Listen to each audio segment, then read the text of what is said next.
Hello everyone and welcome to another episode of Ponytails with myself, Chris Miller, and of course, Ponytails himself, Mr. David Seaman. How are you doing, David? Yeah, very good, thanks. It's been a good weekend. You've had a good time this weekend, played in the game for Grenfell. Did you catch some of the England game as well? Yeah, I saw the game on Friday, and then obviously played in the Grenfell game, and my body's now aching. Really? It really is, yeah. It's not designed for it anymore. When was the last time you got out and played some... Did you play full 90 minutes this weekend? No, 45 minutes. But the thing is, all right, in the game I didn't have a lot to do, but I have to do a warm-up before the game, to make sure everything's still working. Yeah. And, so I do a little bit of diving around and taking a few crosses, and honestly, it's painful the next day. Yeah, I bet. And today. Yeah, well, and someone who was probably upstaging you a little bit in goal was Jose Mourinho up at the other end. Did you get a chance to have a bit of banter with him? Were you the one coaching him before the game? No, because we didn't find out until the day of the game that he was actually coming in, and I thought it was really funny because I was trying to get one of the lads to go and top him, but they never got a chance. Just tell me a little bit about these events, getting involved with them. Obviously, it was born out of a horrendous tragedy, and this is a kind of positive thing that can be done to bring communities together, raise a lot of money, have some fun. Tell me about the atmosphere of the day. Yeah, the day was brilliant, because like I say, it's about raising money and showing the community that everybody cares, by all the stars that were there, the ex-players, the musicians, the actors and everything. It was just brilliant, and the way that they looked after the Grenfell people, by letting them go into their own stand, and there was even music at half time, and they were facing their stand, and it was really nice. It was nice to be there. It was a great atmosphere. It was like a party atmosphere. Yeah, I was going to say, you get these games sometimes. We've had the Soccer Aid up in Manchester as well, which I know you've played in. They are amazing ways to use the sport for such good. It's a really welcome thing, I guess. Yeah, and really, honestly, they're really competitive. Because there's ex-pros in there, and then there's celebs, and the celebs really get up for it. They get really nervous as well. I remember being in Soccer Aid when Robbie Williams was playing. So we're waiting in the tunnel at Old Trafford, waiting to go out, and there's 70,000 people there. And he's stood in front of me, and he's nervous, looking around, going, oh God. And he turned around and looked at me, and I'm just stood there like this. Yeah. And he went, "You all right?" And I was like, "Yes." This is Monday 9 to 5. Man. Yeah, and now there's no pressure. But ask me to go and sing on stage in front of 10 people, and I'd be like Robbie. Yeah, exactly. Well, it's funny. I mean, I think he might even suffer a little bit from stage fright from what I've heard before. Even at the top of your game when you're a musician. Do you know any footballers that used to play with, used to get particularly nervous going out, or was it the kind of thing that was numbed? You were nervous before. As you're waiting in the tunnel, you were nervous, but you didn't show it. Yeah. Or you tried not to show it because you stood next to the other team. But once the whistle goes, it just goes. The nerves just go away. No, nothing from people you play with. You've literally seen someone not be able to get out, or just have such a shock. I've seen people almost freeze on the pitch. Yeah. In training, they're brilliant, but then put them out on a match day and they freeze and they can't do it. Anyone in particular? Not going to name names.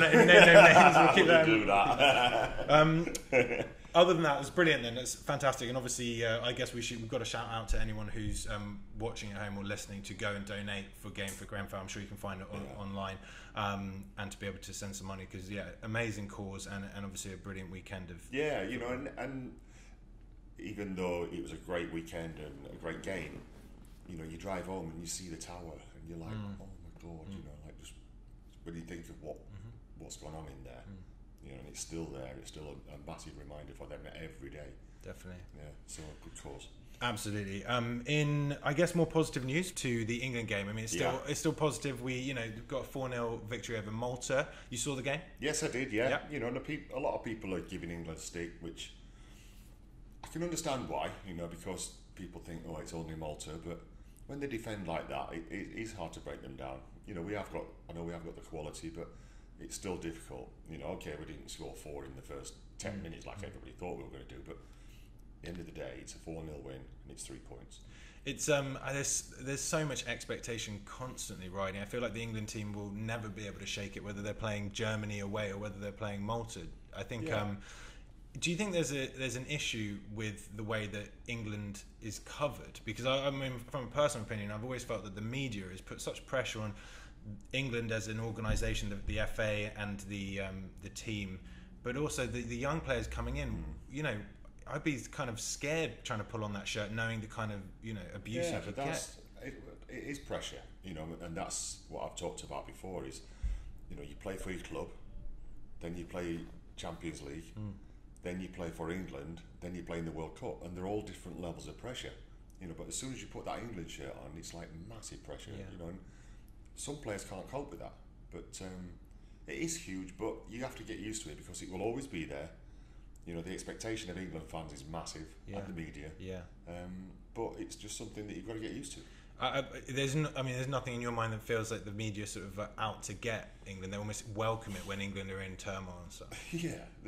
That's just the way. I don't know. It's a strange thing. Some parts of the media are like that because, you know, I always remember playing in big tournaments like, you know, the Europeans, like World Cups, or whenever England have got a big game, they always bring out the stories like the day before about players' private lives and stuff like that, you know. So, you know, how's that going to help the country or the team? Absolutely. I mean, I remember us trying to get the World Cup bid, and, you know, there being a sting operation on one of the, you know, on one of the heads of the FA, or one of the chiefs organisers of that, and they did a secret camera entrapment style sort of thing just so that they could screw the World Cup bid. And it's like, who are you helping? Yeah, exactly. But anyway, it's a shame. But what do you think of the performance? Obviously, like you say, they parked the bus as you'd expect from Malta, but we managed to break them down in the end. 2 from Harry Kane. Yeah, 2, you know, good goals at the end. But yeah, it was frustrating. It was frustrating to watch, but it was job done. Yeah. As a player, you're like, right, no goals conceded, 3 points. Yeah.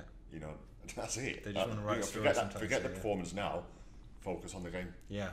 Who are you most impressed with coming through the ranks? Then the people that Southgate is giving a chance to in the lead up to the big competitions. But you look at the Tottenham lads. You know, you look at Harry Kane and Dele Alli, and I know Dyer suspended for the last game. I think so. Yeah. So he'd probably be in tonight. But you look at them. You look at people like I forgot his name now. Left from Manchester. Rashford. Yeah.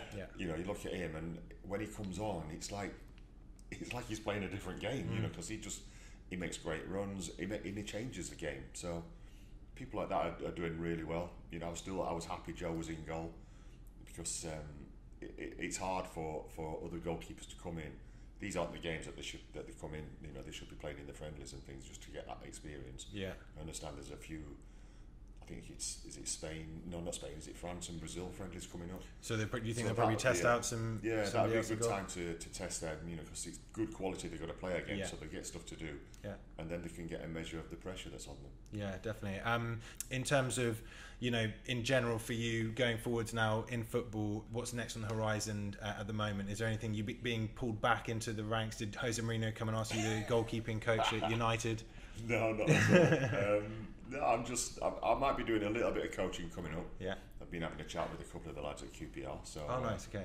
Was it nice? It must have been nice to go back there again and see and it's nice going back and playing there. You know, it's been a long time since I last played there. I last went there with Arsenal. You know, so you know, it was a long time ago. But yeah, it was nice, and I got a fantastic reception from the fans. And it was nice to see that they still loved me when I left them. Yeah, absolutely. And in terms, I know there was quite a few celebrities playing. You've played with these guys before, and like you say, Robbie Williams has in the past been a bit nervous going out on the pitch. Who do we have playing this? And we had Jack Whitehall, Lee Mack, Tiny Temper, Mo Farah scored. Yeah. Who were you most impressed with out of the celebrities? I was impressed with Mo. It's so funny. At half time, we were like, "Are you shattered, Mo?" He went, shattered. He says, "I'm hardly breathing." Yeah. It was a walk in the park for him. I mean, he could have gone all day. And I was watching him run. He's like a gazelle, isn't he? Just effortless. Someone's going to sign him probably after that. I mean, like, if you think about it, it's one player that could literally play 90 minutes, extra time, go through penalties, replay. I mean, all in one go. Yeah, but Mo was good, but Ollie's really good. Yeah, Ollie's really good. I mean, was he playing back in the day? I feel like he may have. He's done all the soccer aids, right? Yeah, and you know, so he's done the training, and I think he plays every week as well. So talented guy. Yeah. Damn these people. Right. So moving on. As always here on Ponytails, we have to do a quiz, because you are very, very good at them, often catching out our own team who do the research on all the questions. We're going to do another Where Are They Now quiz for you and your ex-Arsenal teammates. Wow. Yes, and I've got some serious names to pronounce for this one, so let's see how I get on. Okay, so we have 5 We have 5. We have 5. Where are they nows? Right. If you get all 5 right, we're gonna give you a prize. Yeah. National car, yeah. Right, here we go. Where are they now? Julian Gray. Julian Gray, yes. Yeah, I feel like I had a football sticker of Julian Gray. Came through the youth system at Arsenal and got 1 Arsenal cap in '99 before playing 125 times for Palace. Right. Where is he now? Is he A, a PE teacher in Dubai, B, a cobbler in Lewisham, C, referee officiating in League 2? I would say C. Referee? Yeah. Ooh, I'm afraid not. It's Oh, A. no. He's a PE teacher in Is Dubai. he? Yeah. Well, I thought that'd be too hot for him. He's gone to chase the sunshine. Yeah. Nwankwo Kanu. I just know him as Kanu. I think everyone does. He's still 21 by the way. Yeah, exactly. He's been 21 for the last 20 years. I know. 119 games, 37 goals for Arsenal. A real great player, and he's actually he's doing something. Is he the main investor in an African oil company? B, does he own a modelling agency in Nigeria? C, is he elected as a state senator in Nigeria? Oh, man.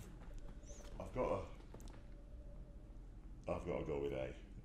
Main investor in African oil. He's actually owning a modelling agency No in way. Nigeria. Yeah, no, this is legit. We'll probably have to double check. But that is. I can't believe that. Yeah. Whether he's modelling, actually, I don't know. But yeah, it won't be him that's doing it. He'll be choosing them. Right? Is that what, okay? There you go. Now I can imagine it. Right.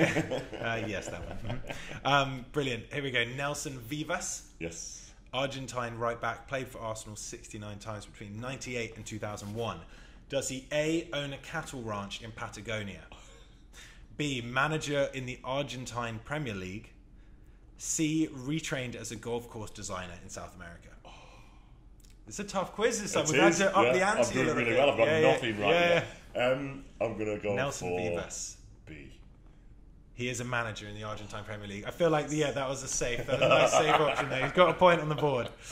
Giovanni Van Bronckhorst. Yes. Remember Giovanni? I do, yes.